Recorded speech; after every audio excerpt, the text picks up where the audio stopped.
Hello. I am angry. I am filled with rage.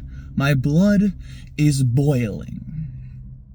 You see, I conducted myself in a manner in which was against my values. And on top of that, I acted in fear. I allowed fear to seep into my mind and cause me to act in a way that I would not usually, or to put it in better terms, took the path of least resistance even when it was suboptimal.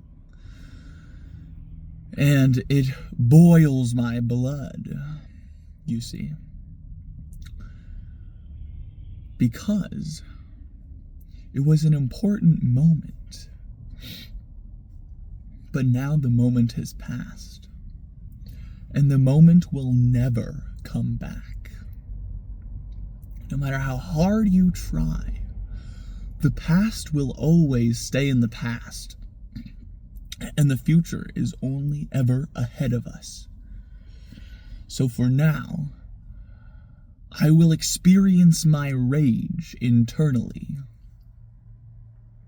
And after the fact, I will try as I might conduct myself in a manner that is optimal.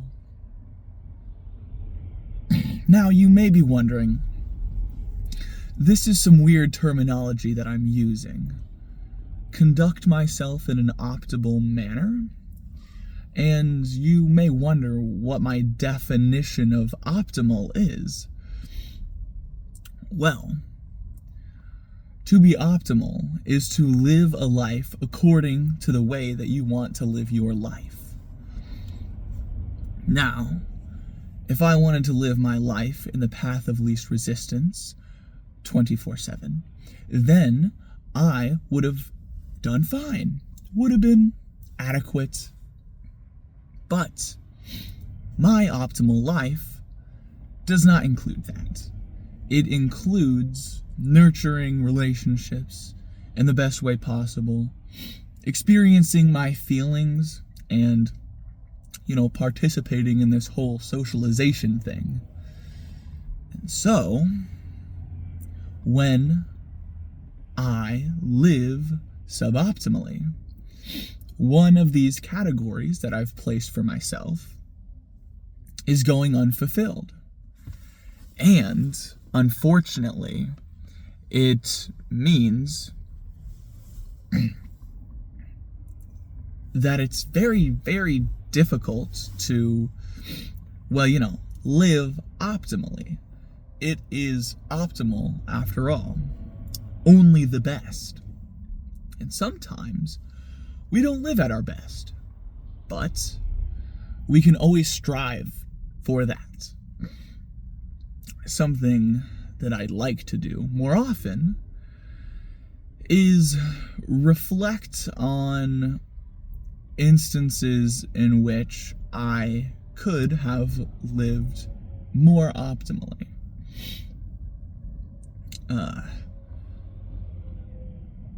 In such cases of which I feel I live an optimal life, let's say 95% of the time.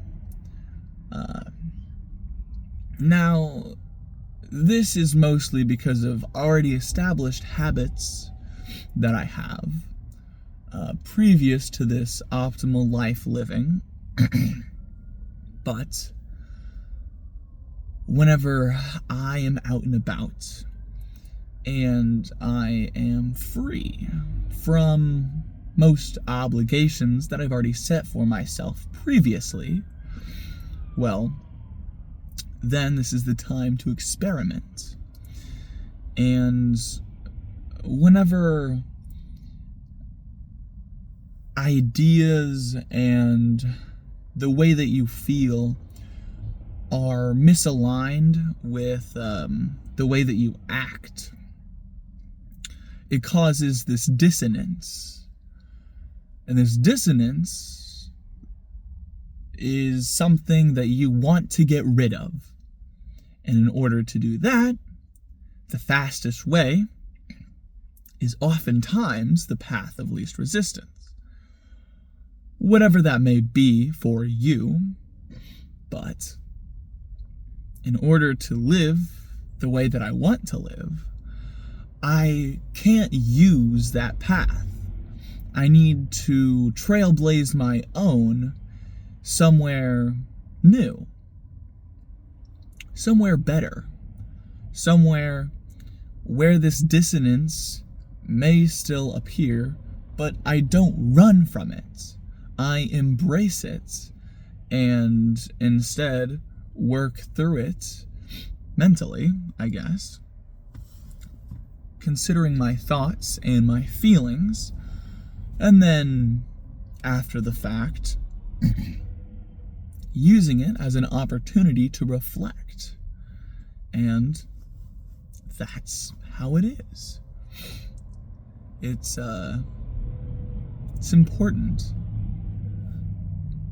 to actually feel your feelings, but sometimes you don't have time to analyze them, comprehend them fully before they come to you. And this is where you have a do or die moment where you have something to say, but you don't know what to say, and fear can overcome your mind, and maybe you want to allow appreciation to be conveyed through communicative means. But this appreciation is difficult to communicate because you can't fully wrap your head around it in that moment. And oftentimes, in these, how should I say, critical points, you run away. And I like to think of myself as someone who does not run away. I run a lot, but not away.